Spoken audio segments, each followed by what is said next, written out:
제가 수십 년의 어떤 경험을 바탕으로 해서 제가 그 답변을 드리도록 할게요. 구독, 좋아요, 알지? 간단하게 본인 소개 부탁드리겠습니다. 저는 미용 대부 황종열입니다. 요즘에 코로나다 보다 힘든 사람들이 굉장히 많은데 또 반대로 돈 벌기 지금처럼 쉬운 시대가 없다. 대부님의 생각은 요즘 시대가 어떻다고 생각하시나요? 뭐 코로나 때문에 어수선하기는 하죠. 누구는 성공하고 누구는 성공하지 못한다는 개념 자체가 자신의 능력이라고 보거든요. 생각, 마인드. 뭐 그게 최고죠. 대부님의 자산은 얼마나 될까요? 제 자산은요. 네.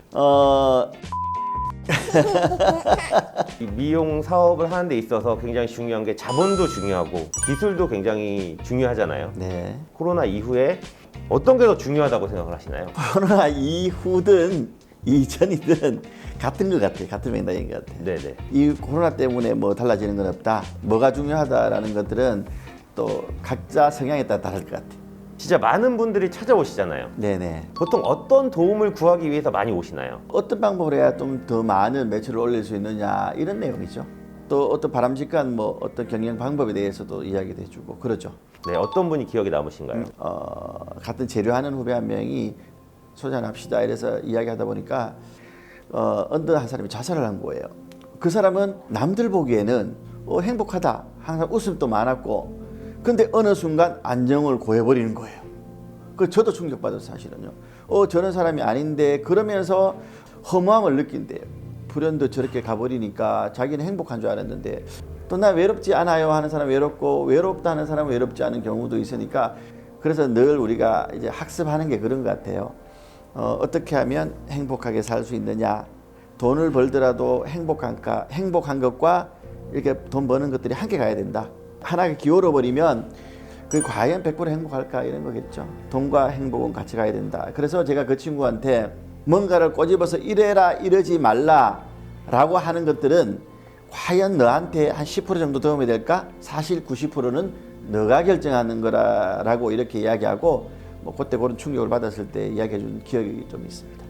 20대 청년입니다. 이제 미용 업계에 들어오려고 하는 건데 수중에 있는 자본이 5천만 원이라고 그래요. 5천만 원요? 네. 어우 맞네. 5천만 원입니다. 대부님이 그 입장이시라면 어떤 일을 시작해 보라고 권유를 할 수 있을까요? 제가 수십 년의 어떤 경험을 바탕으로 해서 제가 그 답변을 드리도록 할게요. 보통 이게 돈이 있으면 사람들은 이제 뭐 내가 빨리 이 자본금으로 뭐 오픈을 해서 뭐 장사를 하겠다라고 하잖아요, 그죠? 근데 과연 20대가 성숙할까요? 사업에 대해서? 제가 뭐 매덕이라 그러면 모르겠는데 5천만 원 가지고 어디다 오픈해봐야 그냥 금방 까먹는다. 그래서 그 5천만 원을 투자를 하라 그러겠어요. 나 같으면 나한테 물어보니까 그렇게 답변하는 건데 나 같으면 그 5천만 원을 가지고 아직 젊고 혈기왕성하니까 나의 기술력에 투자한다거나 나의 미용에 대한 이론에 대한 능력에 대한 쪽으로 투자하겠다라고 이렇게 생각합니다, 저는. 반대로 내 은퇴 후에 뭔가 내 일을 시작하고 싶은데 그런 분들한테는 어떻게 조언을 은퇴하면 5천만 원은 더 있겠지만 어떻게 권유를 하고 싶냐 하면요. 이제는 육신의 에너지는 이제 20대보다는 떨어질 거예요.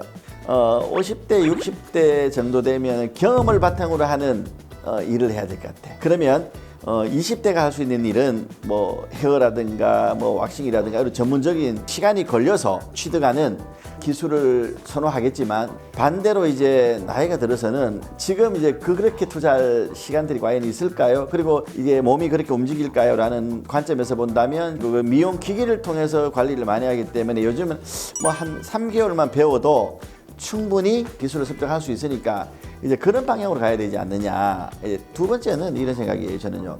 그 나이쯤 되면 이제 인재를 구해야죠. 사람을 구해야죠. 처음에는 이제 돈은 없고 신분도 없고 젊고 기술은 있는 사람을 잘 양성을 해라. 그리고 그 인재를 잘 뽑아서 활용하는 것도 너무너무 좋은 방법이고 그리고 내가 50대, 60대인데 손님이 20대, 30대 오리라는 예상을 하시면 안 됩니다. 뭐 저도 그래요. 저도 이제 마사지라든가 뭐 힐링이라든가 뭐 관리라든가 이런 원해요. 뭐 젊은 애들한테 받는 것도 좋지만 때로는 심리적으로 뭐 내 나이 또래 사람들이 뭐 운영하는 그런 아로마샵이라든가 그런 간단하게 기계 마사지를 해준다든가 또 뭐 머리가 빠지는데 두피 케어를 한다든가 미용을 하자면 미용 쪽으로 하라면 그쪽으로 방향을 잡지 않겠느냐라고 저는 생각합니다. 그게 바람직하지 현실에 맞게끔. 그럼 마지막으로 미용 업계에 관심은 많은데 선뜻 시작하시지 못하는 분들한테 한 말씀 부탁드리겠습니다. 직업이 워낙 많잖아요, 우리가. 그리고 그 사람 처음부터 미용하고 태어난 것도 아니고, 제가 이제 미용을 시작할 때 중요한 거는 뭐냐면 다른 것도 다른 직장도 갖지 않을까 싶습니다. 확률 게임이잖아요, 우리가. 내가 했을 때 될 거냐 하는 게 중요한 거죠, 저는. 내 성향이 그러하냐는 거예요. 세상에 많은 직업이 있는데 내가 잘할 수 있을까? 내가 미용에 대한 부분에 대해 잘할 수 있을까? 이걸 먼저 점검하는 게 옳다. 그죠? 미용 쪽은 더더구나 이렇게 서비스 업종인데, 친절 서비스 업종인데 내 성격이 그래 무뚝뚝한데 그건 아닌 것 같아요. 그럼 저는 다른 쪽으로 가라. 근데 내가 조금 손재주도 있고 또 친절함도 몸에 배어 있고 내가 또 미용 쪽으로 관심이 있고 감각도 있고 이런 사람이 선택할 수 있다. 그런 감각이 있다면 내 판단, 내 확률이 이쪽으로 더 맞다 싶으면 주저하지 말고 그냥 과감하게 선택해라. 그렇게 말하고 싶습니다. 오늘 좋은 말씀 감사합니다. 예, 고맙습니다. 예.